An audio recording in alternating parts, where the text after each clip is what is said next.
यह प्रसंग एक ब्रह्म राक्षस का है। उस राक्षस का नाम देवासुर है। ब्रह्म राक्षस, इन पर कई कहानियां बनाई जाती हैं और राक्षस के भी अनेक नाम होते हैं, जैसे कि पिशाच, राक्षस, चुड़ैल इत्यादि। इनको बहुत से नामों से जाना जाता है। तो दोस्तों, चलो हम अपने प्रसंग पर आते हैं। हमारे गांव में एक ब्राह्मण रहते हैं जिनका नाम विश्वनाथ सिंह है। विश्वनाथ सिंह को लोग विश्वनाथ जी कहकर भी बुलाते हैं। उनके घर से कुछ दूरी पर एक खेत था। उस खेत में एक बहुत बड़ा पीपल का पेड़ था।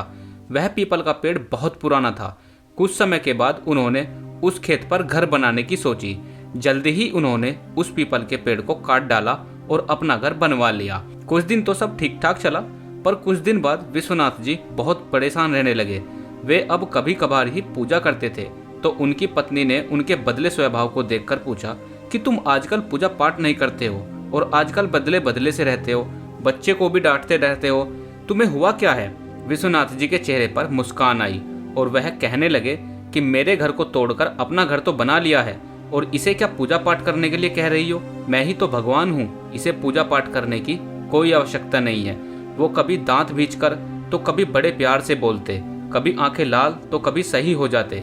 उनकी पत्नी को शक हो गया कि जरूर किसी का साया है और वो ऐसे बातें तो नहीं करते हैं जैसे कि उनके अंदर से दो लोग बोल रहे हों।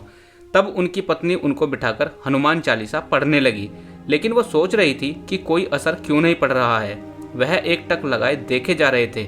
उनकी पत्नी ने काफी मंत्र और काफी गायत्री मंत्र पढ़े।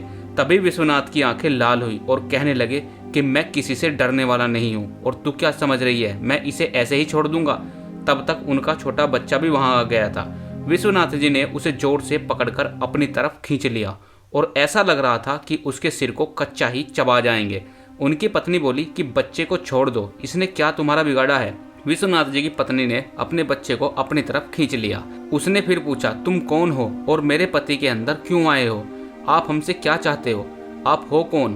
तब उसने कहा कि अगर अपना भला चाहती हो तो पीपल के पेड़ लगाओ, जितना भी हो सके पेड़ लगाओ, फिर मैं बताऊंगा कि मैं कौन हूँ और फिर मैं चला जाऊंगा। तब विश्वनाथ जी की पत्नी ने 101 पीपल के पेड़ लगाए। पीपल के 101 पेड़ लगाने के बाद एक दिन उनकी पत्नी ने देखा कि आज विश्वनाथ जी सुबह उठकर पूजा पाठ करके आ चुके हैं। तब विश्वनाथ जी के अंदर जो साया था वह बोला, मैं तुम्हारे पति को आज छोड़ के जा रहा हूँ, तुम सदा सुखी रहो, तुम्हारे आचार विचार बहुत अच्छे हैं। मैं ब्रह्म राक्षस हूँ, वैसे तो मैं किसी को नहीं छोड़ता और न ही किसी से डरता हूँ। तुम्हारे पति ने मेरे पीपल के पेड़ को काट दिया था जिस पर मैं 100 सालों से रह रहा था। मुझे गुस्सा तो बहुत आया, पर मैं तुम्हारी अच्छाई के कारण ही तुम्हारे पति को छोड़कर जा रहा हूँ। तब विश्वनाथ जी अचानक सही हो गए। यह देखकर विश्वनाथ जी की धर्मपत्नी की आंखों में आंसू निकल आए।